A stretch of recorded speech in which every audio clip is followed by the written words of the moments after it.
Agriculture land बेचा, 57 lakh Indian rupees agent को दिए, अपना सब कुछ दे दिया और वहीं पहुंच गया जहां से शुरू किया था। एक बर्बादी होती है कि आप नशों में डूब गए, दूसरी बर्बादी होती है कि आप पर कर्ज चढ़ गया। बॉर्डर क्रॉसिंग, इलीगल रूट कभी मत लें किसी भी कंट्री में। ऐसा नहीं कि अमेरिका, कहीं भी जा रहे हो भाई वीज़ा लेकर जाएं, और अगर वीज़ा नहीं मिलता है तो मत जाएं।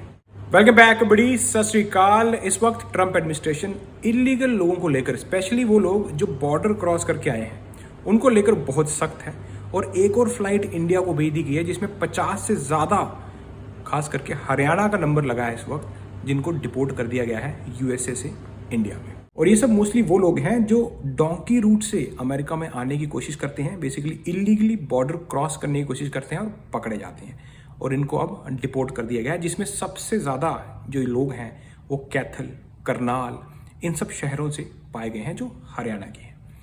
अब क्वेश्चन ये आता है दोस्तों कि इनको वापस तो भेज दिया गया, लेकिन जब आप इन लोगों की स्टोरी सुनोगे ना, आप दंग रह जाओगे। इनमें से एक डिपोटी जिनका नाम है नरेश कुमार, उन्होंने अपनी स्टोरी मीडिया के सामने रखी। उन्होंने बताया कि किस तरह से उन्होंने एग्रीकल्चर लैंड बेचा, 57 लाख इंडियन रुपीस एजेंट को दिए, पनामा के जंगलों से होते हुए यूएस गए और 14 महीने की जेल काट के अब डिपोर्ट कर दिए गए। तो आप ये स्टोरी सुनकर ना, मतलब आप दंग रह जाओगे कि इंसान ने अपना सब कुछ दे दिया और वहीं पहुंच गया जहां से शुरू किया था। इसलिए दोस्तों मैं हमेशा कहता हूं, कभी भी इलीगल काम नहीं करना।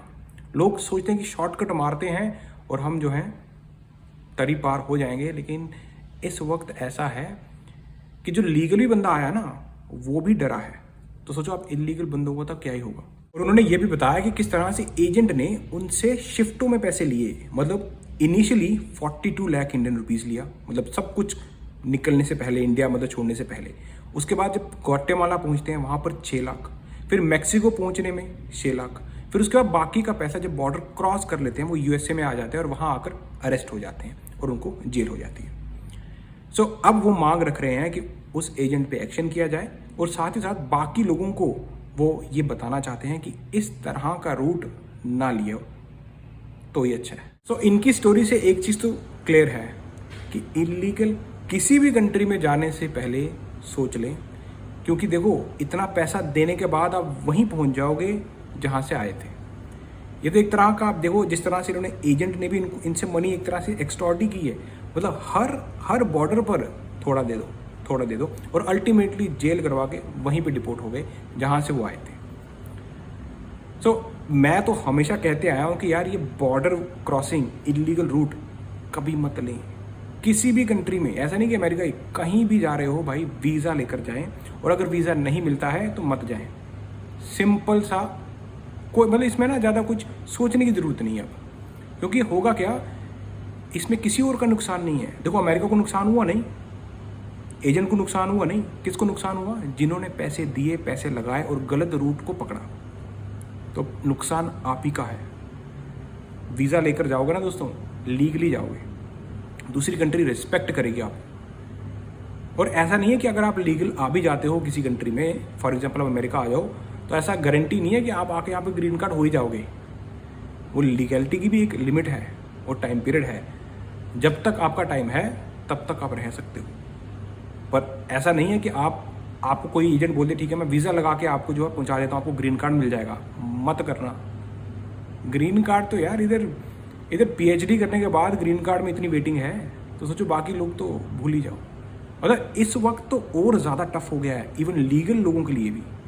तो इलीगल तो आप, मतलब इलीगल तो ऐसा हो गया कि आपको सपने में भी अब सोचना नहीं चाहिए, क्योंकि इस तरह के आप देख रहे हो 57 लाख इंडियन रुपीस इंडिया में, ये लोगों की ज़िंदगी भर की कमाई होती है, और इन्होंने वो कमाई को कमाकर अब वहीं पहुँच के जहाँ से गए थे। ये बहुत बड़ा, मैं बोलूँगा कि इनको भी ना ये सदमा ही होता है दोस्तों। और इनकी जो दिक्कत है वो कोई और समझ भी नहीं पाएगा, क्योंकि ये कर्ज जो होता है, कर्ज वही है इंसान की दूसरी बर्बादी। एक बर्बादी होती है कि आप नशों में डूब गए, दूसरी बर्बादी होती है कि आप पर कर्ज चढ़ गया। अब बस वाहिगुरु इन पर मेहर करे और इनकी जो अगली ज़िंदगी है उसमें कोई रोशनी दिखाए कि किस तरह से, पर ऐसी गलती और कोई मत करो। अभी तो फिलहाल मैं कहता हूँ कि इलीगल बॉर्डर छोड़ो, आप अगर वीज़ा पर भी आ रहे हो और अगर आप इलीगल हो जाते हो आकर, बहुत दिक्कत है, तो वो भी मत सोचना। इस वक्त ट्रंप एडमिनिस्ट्रेशन खास करके जो इलीगल लोग हैं जो बॉर्डर क्रॉस करके आए हैं ना, उनकी तो मतलब वो सुन भी नहीं रहे, उनके तो बॉन्ड भी नहीं हो रहे। आप जिस तरह से आप इमिग्रेशन लॉयर्स को सुनो, तो अगर आपको पकड़ते हैं तो कोई सुनवाई वहाँ कुछ नहीं है दोस्तों, आप सीधा वहीं पहुँचोगे जहाँ से आए हो। अब आपको उधर खतरा था, खतरा नहीं है, कुछ लोग होते हैं ना सारे केस लगा लेते हैं, वो बोलते हैं खतरा है, ये है। इस वक्त कोई सुनवाई नहीं है। आप अगर कोई आपको बोलता है ना, कोई अभी भी एजेंट कोई अगर बोलता है आपको कि भाई चलो मैं आपको पहुंचा दूंगा और सब ठीक हो जाएगा, मत करना। इलीगल रूट मत पकड़ना।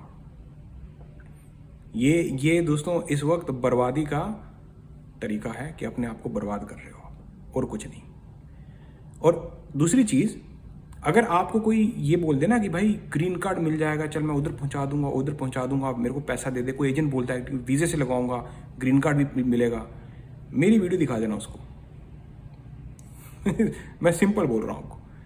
जो यहाँ पर लीगल लोग भी है ना, लीगल भाई, उनकी वेटिंग पीरियड 20 साल 30 साल की है। उनका ग्रीन कार्ड अप्रूव है, लेकिन मिल नहीं सकता क्योंकि एक लिमिट होती है, लिमिट हर साल इतने ही मिल सकते हैं। तो आपके लिए एजेंट कोई अलग से कोटा तो बैठ के उसने लिया नहीं है कि हाँ भाई उसको अलग कोटा मिला होगा कि आपको वीज़ा है तो आपको, आपके पास जो भी वीज़ा है, आप फॉर एग्जांपल टूरिस्ट वीज़ा पर आ रहे हो, आप स्टूडेंट वीज़ा पर आ रहे हो, हर वीज़े की अपनी एक लिमिट है। उस लिमिट के अंदर ही आपको जो भी करना है आप कर सकते हो। हाँ, वो बात अलग है, कुछ लोग आकर शादी वादी कर लेते हैं, लेकिन वो भी फ्रॉड नहीं। अगर आपकी जेन्यून शादी हो तो भाई, शादी के केस तो इस वक्त ऐसे हैं कि USCIS एकदम घर जा जाकर देख रही है कि क्या ये शादी सच है कि नहीं है। तो इस वक्त ग्रीन कार्ड लेना मतलब वैसा ही है कि शेर के मुंह पे हाथ डालना और उसके बाद जो है निवाला निकालने की बात है कि अगर निकल गया तो ठीक है, नहीं तो हाथ तो पक्का गया, कटा। ऐसा ही हो रहा है। बाकी अपना आप ध्यान रखें, अपने पैसे को बचाएं। और देखो जो लीगल आ रहा ना बंदा, मैं बोलता हूँ आप खुद अपनी रिसर्च करें और लीगल तरीके से चलें। किसी एजेंट को पैसा देने की जरूरत नहीं है, 30 लाख 40 लाख क्यों भाई? वीज़ा की फीस कुछ भी नहीं है यार। आप वीज़ा की फीस दें और आपको अपनी पर्सनैलिटी भी दिखानी पड़ेगी भाई। इंटरव्यू पे जाना है, सामने जब खिड़की में खड़े हो गए तो आपको देखेगा, वो ये नहीं देखेगा आपका एजेंट कौन है, आपको किसने भेजा, वो ये देखेगा कि आप कौन हो, कहाँ जा रहे हो, क्या करना है, ये आपको पता होना चाहिए। अगर आप वीज़ा लेकर आना चाहते हो, अमेरिका की बात कर रहा हूँ, बाकी कंट्रीज़ का अलग प्रोसीजर है, लेकिन अमेरिका में इंटरव्यू पे तो जाना ही पड़ेगा। तो इसके लिए कोई ऐसा नहीं है कि आपको कोई 15 20 30 40 लाख देने हैं, नहीं भाई, नॉमिनल फीस है यार। मैं बोलता हूँ हार्डली, अगर मैक्सिमम भी मैं बताऊँ, अगर किसी की एजेंट की हेल्प भी करते हो, 50,000 रुपये के अंदर अंदर सब कुछ, इंटरव्यू वगैरह, एजेंट की फीस, क्योंकि एजेंट भी बेचारा काम तो करेगा ना, आपका फॉर्म लगाएगा, सब कुछ करेगा, अब वो अपनी फीस रखेगा। हो सकता है 10,000 रखे, 15 रखे, 20 रखे, इतनी इज़ ओके। पर अगर आप बोलो मैं 70 लाख ले रहा हूँ, कहाँ भाई, मून पे पहुँचा रहा है, चांद पे पहुँचा रहा है, तो अमेरिका में आना पड़ा। और वैसे भी ऐसा नहीं है कि अमेरिका में आकर आपको जो है गारंटी ग्रीन कार्ड है कि आप परमानेंट बन जाओगे, भूल जाओ भाई, इस वक्त तो स्पेशली भूल जाओ। इसलिए लीगली चलें, और लीगली भी जो लीगल टाइम पीरियड है उसमें चलें, और अपना भी ध्यान रखें। और ख़ास करके अपनी जो वेल्थ है दोस्तों, इस ज़माने में जिसने अपनी वेल्थ गंवा दी उसने सब कुछ गंवा दिया। तो अपनी वेल्थ का ध्यान रखें। अब मिलता हूँ आपको ऐसी किसी इंटरेस्टिंग वीडियो में next time. Then check out फटेक।